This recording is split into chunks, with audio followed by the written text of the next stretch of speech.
This week I did not have an air show to go to, so I got to work on a lot of projects I've been waiting to do for a long time.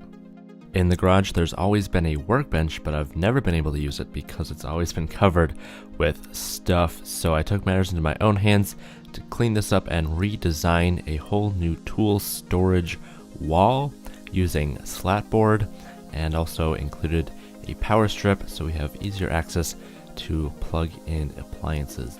I have to say, with the new overhead lights and everything, it does look very nice. For storage of some of the smaller hand tools, they've always kind of been spread out around the house in different tool bags, and it's always been difficult trying to find which one you're looking for. So I decided to make my own sort of tool shelf with different size holes drilled into this piece of scrap plywood that the screwdrivers and etc. will kind of fit into and hang vertically. I took a break from the workbench for a little bit to work on a project I was hired to film. The Blake Middle School was recently remodeled with new furniture and carpets and lockers and paint and everything, and they wanted to showcase this off in a virtual tour video. So they came to me and asked if I would be able to do this, and of course I said yes, and this was a great test of my Crane 2, which is a new stabilized gimbal, and that's how I was able to capture all of these super smooth moving shots.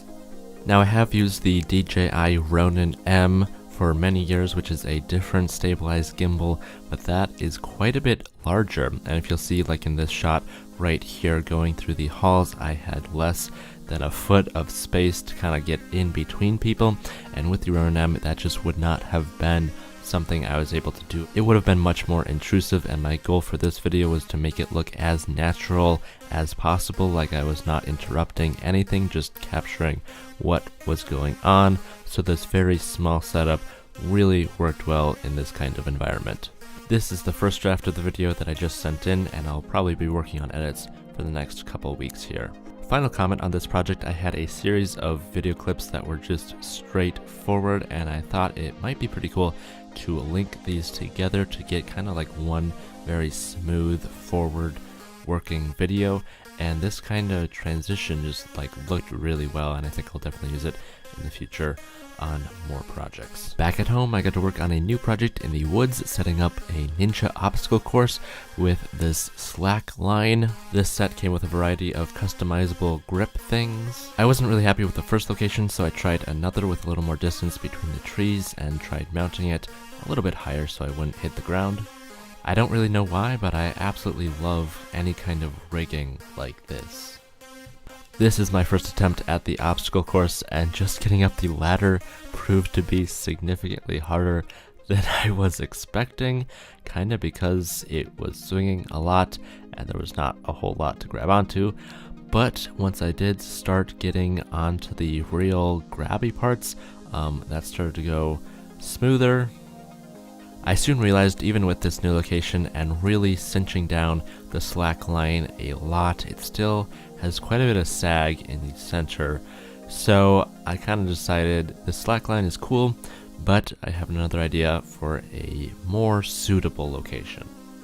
For a while now, I've had a similar obstacle course set up under my deck, which is much closer to the house, but since moving the ladder to the attic last week, that opened up a lot of space for these new implements.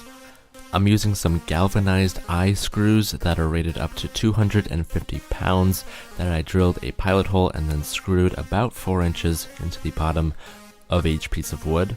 I then attached a couple of the holes with the included triangular carabiner things, and what I really like about this design is that you can move any piece to any location on the deck. And here we go with the first test in the new location.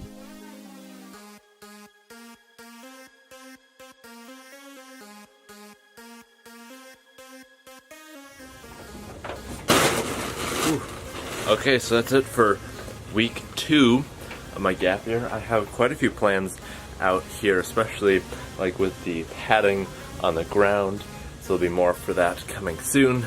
But that's it for week 2, and I'll see you next week.